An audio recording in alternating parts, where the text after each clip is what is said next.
As nuances da identidade étnica e cultural são muito difíceis de explicar. Normalmente, convencer as pessoas de que identidade e sensação de pertencimento vão além simplesmente da aparência é uma situação muito complicada. Só que quando a gente pega esse tipo de situação e coloca na vida de Michael Jackson, o buraco vai ainda mais fundo, porque todas as narrativas da sua vida não são contadas por ele. Pela mídia ser a narradora dessa história, muita discrepância em relação à realidade de quem é Michael Jackson e do que Michael Jackson era orgulhoso de ser, muitas vezes fez com que a cabeça das pessoas ficasse confusa.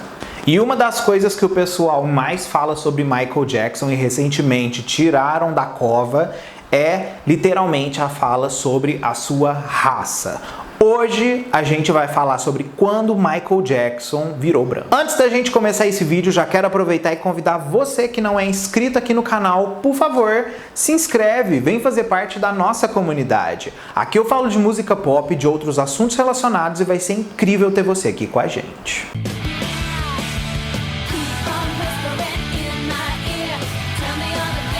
Vamos começar a falar de Michael Jackson no aspecto dele virar branco com uma das suas piores lutas da vida, que é o aspecto da sua imagem pessoal.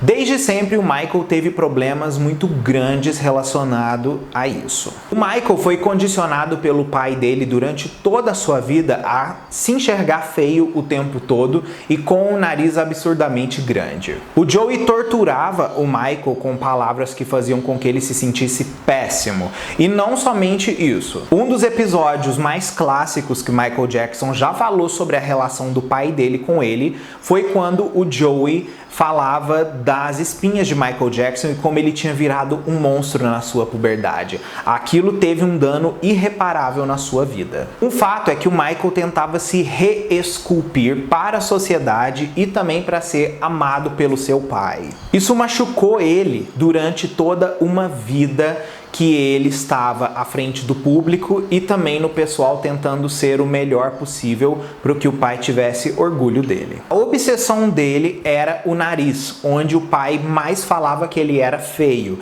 e também é o local onde a gente mais vai perceber que o Michael fez cirurgias para conseguir ficar cada vez menor, menor e menor. Só que cirurgia plástica à parte é apenas um pequeno ponto do que realmente Michael ia passar na sua vida no aspecto da sua imagem. O vitiligo foi definitivamente o pior de todos os momentos da vida dele. O Michael, depois de lançar o álbum Thriller, ele começou a perceber que algumas manchas na sua pele estavam chamando a atenção. Então ele começou a frequentar um dermatologista para poder saber mais sobre o assunto. E ele descobriu que tinha uma doença na família dele chamada vitiligo, que afetava mesmo todas as gerações passadas a ele. E o Michael fala dessa situação de ter o vitiligo na Oprah, porém ele não fala é vitiligo. O que acontece? A mídia usou a questão da mudança de imagem do Michael por causa do vitiligo para produzir coisas tendenciosas. Afinal de contas, o assunto vitiligo era uma coisa que não era discutida na sociedade na época que o Michael, sendo uma pessoa pública, começou a ter mudanças do tom da sua pele.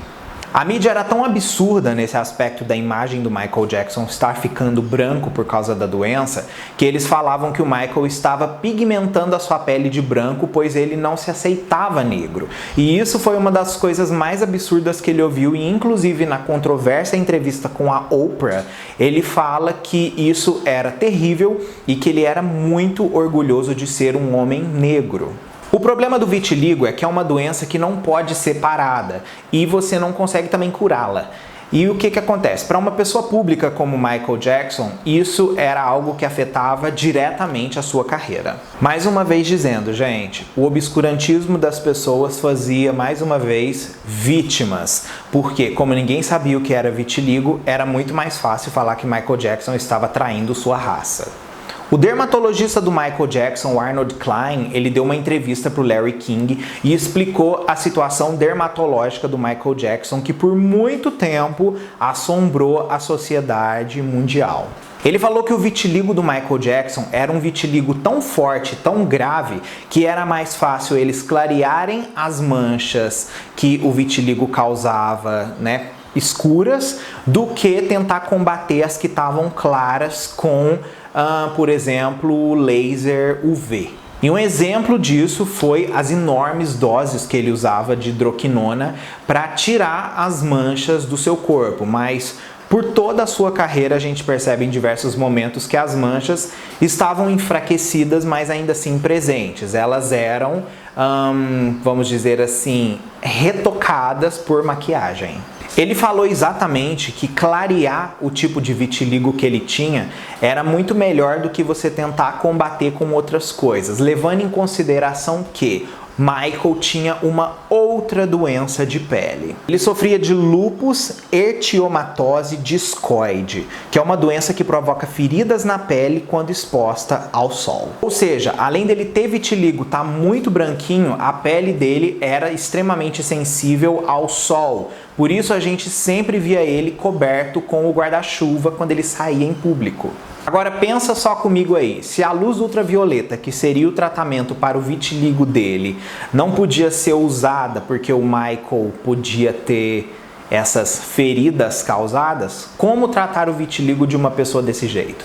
Entende? Era uma saída impossível de todos os lados. A primeira aparição que o Michael Jackson fez mais branco aconteceu quando ele começou a promover o disco Bad. E a capa do álbum deixou todo mundo muito surpreso, porque ele tinha mudado muito de um CD para o outro. Claro, ele já tinha feito alguns procedimentos de cirurgia plástica, sim, no período que ele estava produzindo Bad, mas é bem óbvio que a transformação maior é a da cor da pele. Só que a gente tem que analisar também, gente, que a mudança da pele do Michael, além como também das mudanças por cirurgias plásticas e a sua evolução musical, foram fatores que fizeram com que ele se tornasse o mito Michael Jackson. Isso só serviu para alimentar a história de sua vida.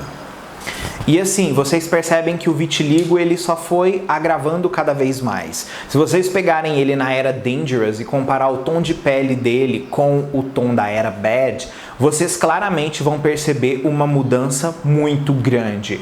E óbvio, gente, quanto mais o vitiligo se intensificava, mais clara a maquiagem de Michael tinha que ser, a ponto que ele tinha virado um branco que não parecia saudável aos olhos do público. Então a gente conclui o quê? A gente conclui que o vitiligo é o que fez Michael Jackson ficar branco. Ele não virou branco porque ele não era orgulhoso da sua raça. Isso é uma coisa que foi amplamente compartilhada nos últimos dias e que a gente precisa muito tirar esse estigma quando se fala nele. O vitiligo é uma doença que atinge muitas pessoas na sociedade. Com toda certeza vocês conhecem alguma pessoa que teve vitiligo e se vocês perguntarem para essa pessoa qual a reação da doença no corpo, todos vão contar para vocês a história que eu contei aqui agora sobre Michael Jackson, tá? Comenta aqui o que vocês acham dessa situação toda, que eu quero saber a opinião de vocês sobre esse assunto, beleza? Ó, um mega beijo e a gente se vê no próximo vídeo nosso aí.